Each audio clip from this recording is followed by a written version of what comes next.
নমস্কাৰ, মোৰ নাম মৈত্ৰেয়ী শইকীয়া। মই এগৰাকী জিলা সমন্বয়ক হিচাপে কৌচিলুকা মঞ্চৰ ইয়াতে কাম কৰি আছো, কৌচিলুকা মঞ্চৰ হৈ। আৰু মই নিজকে ধন্য মানিছো যে ইমানখিনি কষ্টৰ বিনিময়ত আজি আহি মই এটি কামৰ জৰিয়তে মোৰ মৰিগাঁওবাসীক মই এটি ভাল কাম দিব পাৰিছো। শিশুৰ লগত মই জড়িত ভাল কাম কৰিবলৈ সক্ষম হৈছো। আৰু আজি 10 বছৰে ধুবুৰী, তাৰপিছত ধৰক মেঘালয়, নংপু এনেকুৱা ঠাইৰ পৰা আহি নিজৰ জিলাখনৰ বাবে মই কাম কৰিবলৈ মই সক্ষম হৈছো। ইয়াতে থকা যিসকল মোৰ নিৰ্যাতিতা কিশোৰী আছে, যিসকল মহিলা আছে, তেওঁলোকৰ হৈ মই কাম কৰিবলৈ মই সুযোগ পাইছো। তাৰ বাবে মই বহুত ধন্যবাদ জ্ঞাপন কৰো। লগতে আমাৰ প্ৰশাসনিক বিষয়াসকল যিসকল আছে, আমাৰ অনামিকা তিৱাৰী বাইদেউ, লগতে দেৱাশীষ শৰ্মা ছাৰ আৰু যিমান কিজন আছে, মই যাৰ লগত কাম কৰি আছো, আৰু শিশু কল্যাণ সমিতিৰ সকলোকে মই ধন্যবাদ জ্ঞাপন কৰিছো। সকলোতে আমাৰ মহিলাই বেছিকৈ আছে ইয়াতে। আৰু প্ৰশ্নটো যেনেকুৱাকৈ কৰা হৈছে যে এদিনহে আমি এটা দিনৰ কাৰণে নাৰী দিৱস হিচাপে পালন কৰো, আৰু সেইদিনাখনেই দেখা যায় যে সাজি কাচি ধুনীয়া হৈ আমি সেইদিনাখনেই নাৰী দিৱস হিচাপে পালন কৰিবলৈ মন যায় বা কিবা এটা কৰিছো। কিন্তু মেলে মিটিঙে ইমান ডাঙৰ ভাষণ দিয়াৰ পিছত তাৰপিছত সন্মান হিচাপে বা সুৰক্ষিত হিচাপে আমি হয়নে নহয়, আমি সুৰক্ষিত আমি ঘৰতো নহয়। কেতিয়াবা যেতিয়া আমি দেৰিকৈ যাওঁ, কিবা এটা কামত যেতিয়া আমি থাকিব লাগে সমাজৰ হৈ, যিহেতু আমি সেৱা কৰিবলৈ ওলাই আহিছো, কেতিয়াবা আমাৰ দেৰি হৈ যায়। ঘৰলৈ গৈ পাওঁ যে দেখিছো ঘৰখনত কিবা এটা কথাত মানে সকলোৱে অসন্তুষ্ট হৈ আছে। কিয়? কাৰণ আমি দেৰিকৈ আহি পালো। আৰু যেতিয়া ৰাতিপুৱা সোনকালে আমি ওলাই আহিব লগা হয়, সেইটোতো আমি কথা শুনিবলগীয়া হয়, যেনেকৈ ঘৰত কামখিনি এৰি থৈ বাহিৰৰ কাম কৰিবলৈ যোৱা হৈছে। কিন্তু যদি সমাজৰ কাম এটা আমি হাতত লওঁ, যিহেতু আত্মাটো আমাক ভগৱানে দিছে, প্ৰতিটো আত্মাৰ এটা উদ্দেশ্য আছে, কেৱল ঘৰখনকেই নহয় নিজৰ সমাজখনকো ধৰি ৰাখিব পৰা, সেইখিনি আমি কৰিবই লাগিব। সুৰক্ষিত আমি ঘৰত নহয়, সেইকাৰণে নহয় যিহেতু আমাক ঘৰখনৰ মানুহখিনিয়ে যদি ছাপোৰ্ট নকৰে, সহায় সহযোগিতা নকৰে, তেওঁলোকে যদি আমাৰ লগত নাথাকে, তেতিয়া আমি মিটিঙতো গৈ ডাঙৰ ভাষণ দি লাভ নাই। আমি ৰাতি যেতিয়া আমি নিজৰ কামৰ পৰা আমি উভতি যাওঁ, তেতিয়াও আমি সুৰক্ষিত নহয়। কাৰণ দেখিব যে অলপ আগতে মই মিটিংখনৰ কথাই এটাই কৈ আহিলো, বা কিবা এটা কামৰ কাৰণে মই ক'ৰবাত এটা ভাষণ দি আহিলো, তাৰপিছতে ৰাস্তাত যেতিয়া মই গৈছো তেতিয়া মোক কোনেও চিনি পোৱা নাই। তেতিয়া মই এগৰাকী মহিলা, তেজ মঙহৰ এগৰাকী মহিলা, আৰু কয় ন যে হৰিণাৰ মাংসই বৈৰী, তেনেকুৱাকে আমাৰ মহিলাৰ বা নাৰীৰ মাংসও বৈৰী হ'ব পাৰে। আৰু কিছুমানৰ কাৰণে আমাৰ শৰীৰটো এটা মঙহৰ দৰে হৈ যায়। আমাৰ কোনো ইয়াতে নিষ্পেষিত শোষিত হৈ পেলাই যেনেকুৱাকে আমাক মানে বেয়া কিছুমান চকুৰে চাই, দৃষ্টিৰে চাই, তেনেকুৱাকে নিজৰ ঘৰতো বহুতে তেনেকুৱাকৈ লাঞ্ছিত বঞ্চিতা হৈ থাকে।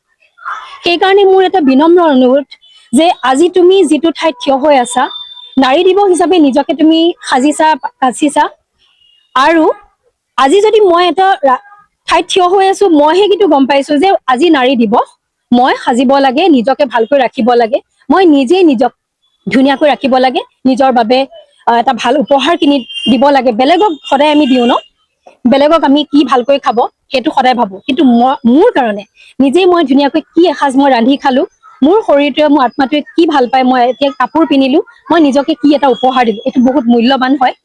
যিহেতু মই এতিয়া শিকিছো, আৰু সকলোকে মই ইয়াৰ পৰাই মই অনুৰোধ কৰিম, প্ৰতিগৰাকী মহিলালৈ অনুৰোধ কৰিম যে তেওঁলোকে এটি দিন নিজৰ বাবে জীয়াবলৈ চেষ্টা কৰক।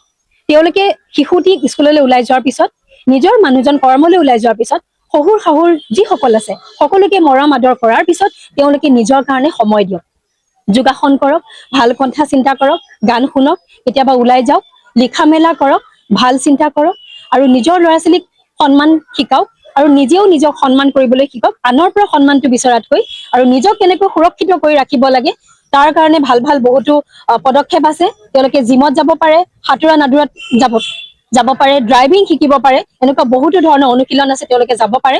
আৰু সুৰক্ষিত যেতিয়া তেওঁ নিজেই নিজক কৰি ল'ব, তেওঁ বাহিৰৰ সুৰক্ষাৰ প্ৰতি কেতিয়াও ৰৈ নাথাকে। এইখিনিয়ে মোৰ মন্তব্য, মোৰ ক'ব। আজি আন্তৰ্জাতিক নাৰী দিৱসৰ কাৰণে শুভকামনা জ্ঞাপন কৰিলো। প্ৰতিগৰাকী কিশোৰীলৈ, প্ৰতিগৰাকী নাৰীলৈ মই সেৱা প্ৰাৰ্থনা জনাম, তেওঁলোকে যাতে নিজক সুৰক্ষিত কৰি ৰাখে, সন্মান হিচাপে তেওঁলোকে নিজক নিজে বজাই ৰাখে, আৰু সদায় আগুৱাই যায়, সদায় হাঁহি মুখে থাকে। ধন্যবাদ। ডাঙৰ প্ৰশ্ন, আজি আন্তৰ্জাতিক নাৰী দিৱস। আজি আন্তৰ্জাতিক নাৰী দিৱসৰ দিনাখনেই মানে যিটো কথা সুধিলা, মই সঁচাকৈ মই ভাল পাইছোঁ। আৰু নাৰী আমি সুৰক্ষিত হয় নহয়, এইটো এটা ডাঙৰ প্ৰশ্ন। আমি সকলোৱে নাৰীক সন্মান কৰে, আৰু নাৰী এগৰাকী নাৰী হিচাপে তেওঁ যেতিয়া মানে সমাজৰ কামত বা যিকোনো চাকৰিৰ ক্ষেত্ৰত হওক মানে যিকোনো এটা কামত যেতিয়া ওলাই যায় প্ৰথম অৱস্থাত তেওঁ কিন্তু প্ৰথমে হাঁহিয়াতৰ পাত্ৰ হয় কিন্তু এইটো সকলোৱে মানি ল'ব লাগিব আৰু কিন্তু বছৰৰ মূৰত যেতিয়া নাৰী দিৱসটো আহে সেই নাৰী দিৱসৰ দিনাখন তেওঁলোকে কি কৰে এখন গামোচা পিন্ধাই সন্মান যাচে আৰু সেই গামোচা পিন্ধাই সন্মান যচাৰ পিছ মুহূৰ্তৰ পৰাই কি হ'ল মানে সেই নাৰীগৰাকী যে এগৰাকী মহিলা এগৰাকী ৰান্ধনী ঘৰৰ মানে সেই অৱস্থালৈ পুনৰ ঘূৰাই পেলাই লৈ যায় এইটো আচলতে বৰ দুখৰ কথা কাৰণ বৰ্তমান সময়ত এগৰাকী নাৰীয়ে মানে দুপে পুৰুষৰ সমানে সমানে আগবাঢ়ি যাবলৈ ওলাইছে আৰু নাৰীয়ে কৰা নাই কি আৰু এগৰাকী নাৰীয়ে চাওক পাইলতো হৈছে এগৰাকী নাৰীয়ে পাহাৰ পৰ্বত বগাই হিমালয় জয় কৰিছে আৰু এগৰাকী নাৰী বিজ্ঞানী হৈছে তেওঁ কিমান কাম কৰি পেলাই তেওঁ আগবাঢ়ি যাবলৈ হৈছে এই সময়ত ক'ব লগা হ'লে সেই নাৰীগৰাকী যে ইমানখিনি কাম কৰিবলৈ আগবাঢ়ি যাবলৈ পাৰিছে এই ক্ষেত্ৰত নাৰীগৰাকীক লাঞ্ছিতা বঞ্চিতা বুলি তেওঁলোকে কিয় তেনেকুৱা ব্যৱহাৰ কৰিছে আৰু এগৰাকী নাৰীক যে বছৰৰ মূৰত এদিন সন্মান কৰিলে সেইটো কি নাৰী সুৰক্ষিত হ'ল নেকি কেতিয়াও নহয় সেইটো নহয় আমি যেতিয়া এগৰাকী নাৰী আমাৰ সমানে সমানে এগৰাকী কিশোৰী যেতিয়া ৰাস্তা ঘাটে ওলাই যায় কলেজলৈ ওলাই যায় আমি দেখা পাইছো যে নাৰীগৰাকী বা কিশোৰীগৰাকী কেতিয়াও সুৰক্ষিত নহয় আৰু তেওঁক কি কৰা যায় বহু মানে ল'ৰাই হওক বা বৃদ্ধই হওক মানে হৰিণাৰ মাংসৰ বৈৰীৰ নিচাকে তেওঁক জোকাই ঠাট্টা মস্কৰা কৰে কৰি পেলাই তেওঁ কি কৰে শেষত গৈ পেলাই তেওঁক মানে ধৰ্ষণ কৰি পেলাই মৃত্যুৰ মুখলৈ ঠেলি দিয়ে গতিকে এইটো এটা বহুত বেয়া কথা গতিকে আমি নাৰীগৰাকী সুৰক্ষিত হয় নহয় সেই দিশলৈ আমি লক্ষ্য কৰিব লাগিব প্ৰথমতে মই আপোনালোকক সাংবাদিক বন্ধুসকললৈ কৃতজ্ঞতা জ্ঞাপন কৰিছোঁ লগতে আজি আন্তঃৰাষ্ট্ৰীয় নাৰী দিৱস মই সকলো নাৰীলৈ মোৰ সহস্ৰ প্ৰণাম যাচিছোঁ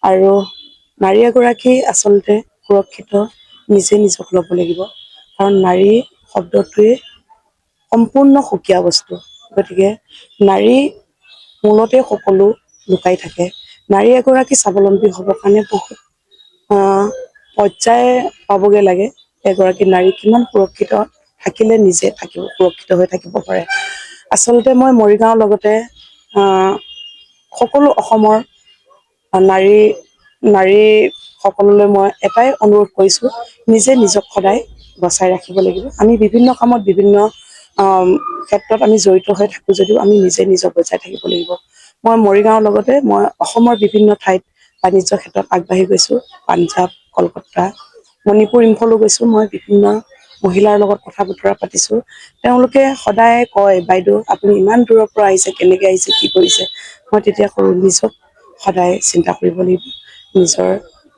নিজৰ কামত অটুট থাকিব লাগিব তেতিয়া নাৰী এগৰাকী সদায় সুৰক্ষিত হৈ থাকিব পাৰিব